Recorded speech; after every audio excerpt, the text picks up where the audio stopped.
Hello friends, हमारे YouTube channel अभिनव career point में आप सभी का स्वागत है। इसमें हम लोग पार्ट ऑफ स्पीच का अध्ययन कर रहे हैं। तो पार्ट ऑफ स्पीच में हम लोग एडवर्ब को पढ़ रहे हैं। तो इसके पिछले वीडियो में हम लोगों ने एडवर्ब्स को पढ़ा और एडवर्ब्स के काइंड्स को पढ़ा। तो जो एडवर्ब्स के हमने 9 काइंड बताए, तो उसमें हम लोगों ने इसके पिछले वीडियो में 3 काइंड्स को पढ़ चुके हैं, जिसमें हमारा adverb of number, adverb of time और एडवर्ब ऑफ मैनर है। और इसका हम लोग यूज़ कहाँ पे करते हैं उसको हम लोगों ने पढ़ चुका है। तो आइए अब जो हमारे बचे हुए काइंड्स हैं, यानी कि नेक्स्ट काइंड जो एडवर्ब्स के हैं, उसको हम लोग पढ़ते हैं। तो जो हमारा चौथा काइंड है एडवर्ब ऑफ फ्रीक्वेंसी, यानी कि फ्रीक्वेंसी मीन्स किसी भी चीज़ का कितनी फ्रीक्वेंसी मतलब होता है बारंबारता, यानी बार बार वो काम कितनी बार हुआ है, उसी को हम लोग फ्रीक्वेंसी कहते हैं। तो आइए हम देखते हैं कि एडवर्ब ऑफ फ्रीक्वेंसी क्या होती है, उसमें कौन से वर्ड्स आते हैं और उसका यूज़ हम कैसे करते हैं।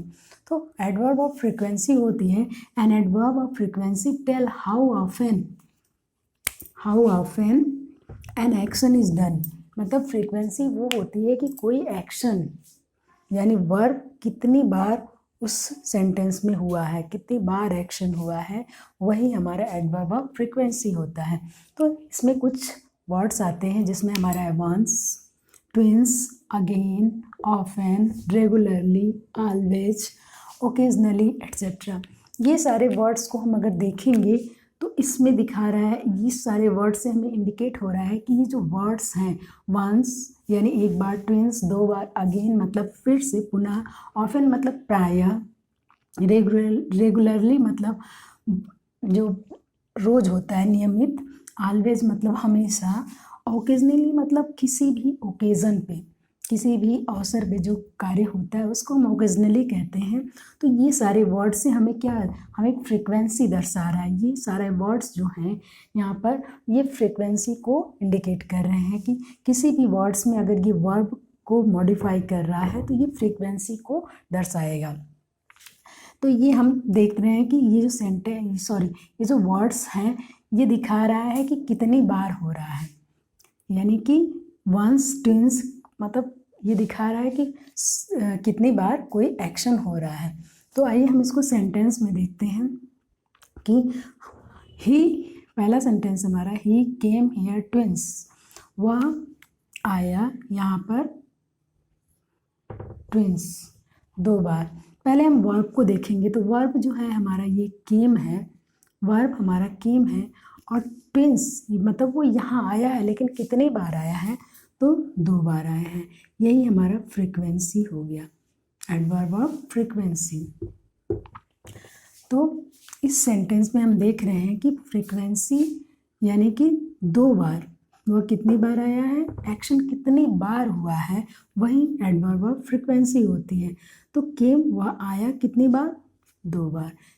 नेक्स्ट सेंटेंस है I have always helped you, मैं तुम्हारी हमेशा मदद किया हूँ। तो ऑलवेज जो है ये हमारा एडवर्ब ऑफ फ्रीक्वेंसी को इंडिकेट कर रहा है, और हेल्प जो है ये वर्ब है, यानी वर्ब को मॉडिफाई कर रहा है ये। तो कितनी बार मदद किया है, हमेशा मदद किया है। तो ये एडवर्ब ऑफ फ्रीक्वेंसी हो गया। फिर नेक्स्ट सेंटेंस है I have warned you again, मैंने आपको बार बार चेतावनी दिया है। अगेन मतलब पुनः, पुनः मैंने चेतावनी दिया है। तो ये वार्न जो है ये वर्ब है, और वर्ब कितनी बार यानी कि एक्शन कितनी बार हो रहा है, पुनः यानी कि रिपीट हो रहा है, यही एडवर्ब ऑफ फ्रीक्वेंसी है। यानी कि कोई भी एक्शन, किसी भी सेंटेंस में एक्शन कितनी बार हुआ है, उसको ये फ्रीक्वेंसी दिखाता है कि कितनी बार एक्शन हुआ है। इस तरह हमने देखा कि जो एडवर्ब ऑफ फ्रीक्वेंसी है इसका हम यूज़ कैसे करेंगे। नेक्स्ट जो हमारा काइंड है वो है एडवर्ब ऑफ क्वांटिटी। क्वांटिटी मात्रा को दर्शाता है, यानी डिग्री को दर्शाता है। तो ये आइए हम इसको देखते हैं, डेफिनेशन क्या है। इट डिनोट्स डिग्री और क्वांटिटी ऑफ एनी थिंग्स। ये जो होता है क्वांटिटी, ये डिग्री को दिखाता है, यानी कि कोई भी काम जो होता है कितनी हद तक हो रहा है, कितनी तेज़ी से हो रहा है, कितनी तीव्रता से हो रहा है, किस हद तक हो रहा है काम, ये डिग्री यानी क्वांटिटी को दिखाता है। इसमें वर्ड्स आते हैं very much, quite, enough, too, completely, wholly, almost, nearly, et cetera. Very मतलब बहुत, यानी कि कोई भी जो एक्शन होता है वो कितनी तीव्र गति से हो रहा है, कितनी हद तक हो रहा है, इसको क्वांटिटी दर्शाता है। तो वेरी ज़्यादा, अधिक, मच मीन्स भी ज़्यादा, क्वाइट मतलब थोड़ा, एनफ मतलब पर्याप्त मात्रा में, टू मतलब भी होता है, कम्प्लीटली मतलब पूर्णता से, होली मतलब पूर्ण, ऑलमोस्ट मतलब हमेशा, और नियरली मतलब प्रायः।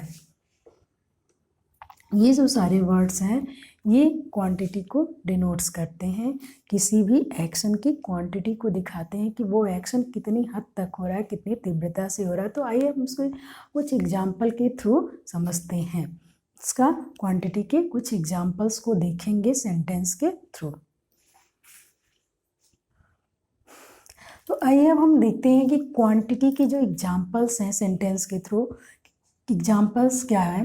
तो सी इज़ पहला एग्जाम्पल है, सी इज़ वेरी ब्यूटीफुल। ये कि क्वांटिटी जो है वो कितनी मात्रा तक एक्शन, यानी कि एक्शन जो है वो कितनी तीव्रता से किस हद तक हो रहा है उसको ये दर्शाता है। तो सेंटेंस है सी इज़ वेरी ब्यूटीफुल, यानी कि वो सुंदर है, कितनी सुंदर है, बहुत सुंदर है।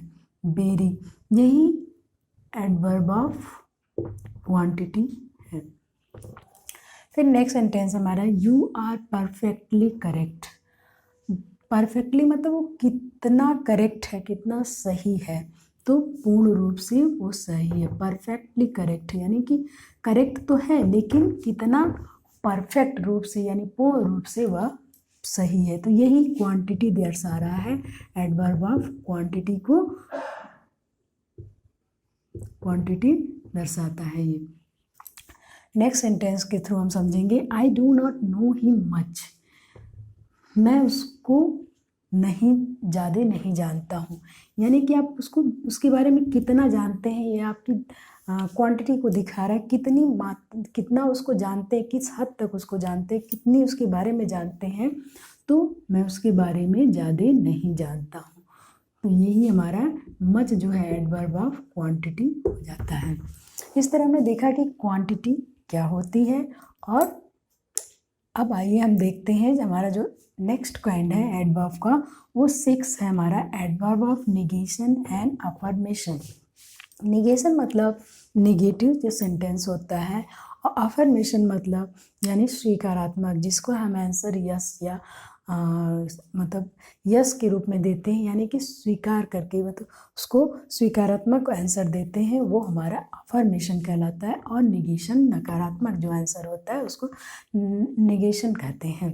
तो इसको हम adverb of negation and affirmation को देखेंगे कि जो वर्ड्स होते हैं जो निगेटिव अफर्मेशन को दिखाते हैं या फिर निगेशन को दिखाते हैं, वही वर्ड्स अफर्मेशन यानी कि जब भी हम कोई हमसे प्रश्न पूछ रहा है और कोई हमसे प्रश्न कर रहा है, तो उसका उत्तर अगर हम हाँ के रूप में देंगे तो वो हमारा अफर्मेशन हो जाएगा। अगर हम उसका उत्तर नकारात्मक देते हैं, नहीं के रूप में देते हैं, तो वो हमारा नेगेशन हो जाएगा। यही होता है हमारा adverb of negation and affirmation. तो इसमें कुछ वर्ड्स आते हैं यस, अगर हमारा उत्तर यस के रूप में होता है, स्वीकारात्मक होता है तो यस लगाते हैं। श्योरली होता है, अगर स्वीकारात्मक होगा तो श्योरली लगाएंगे, सर्टेनली लगाएंगे।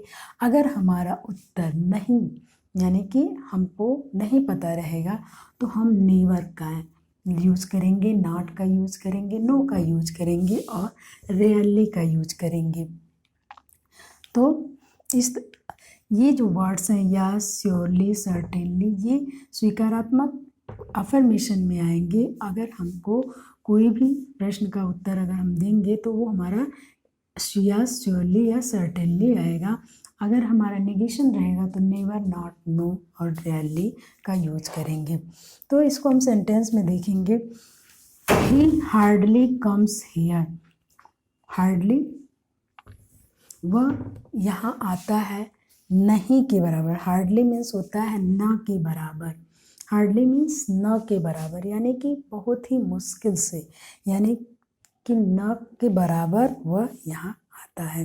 तो ये हमारा एडवर्ब ऑफ निगेशन हो गया, क्योंकि इसका आंसर है, यानी कि अगर कोई पूछ रहा है क्वेश्चन तो हम हार्डली जब यूज कर देंगे तो ये निगेशन के अंतर्गत आएगा। ही नेवर, नेक्स्ट सेंटेंस है he never comes late. Never, जब हमने नेवर का यूज़ कर दिया तो भी हमारा निगेशन में आ जाएगा कि वह कभी लेट नहीं आता है। तो ये हमारा एडवर्ब ऑफ निगेशन हो गया। अगर हमको किसी भी प्रश्न का उत्तर स्वीकारात्मक देना रहेगा तो हम यस का, यस, श्योरली, सर्टेनली का यूज करेंगे। इस तरह हमारा जो adverb of negation and affirmation यहाँ पर ख़त्म हो जाता है। अगली वीडियो में जो हमारे काइंड्स हैं एडवर्ब्स के, उसके बारे में हम डिटेल में पढ़ेंगे। Okay, thanks.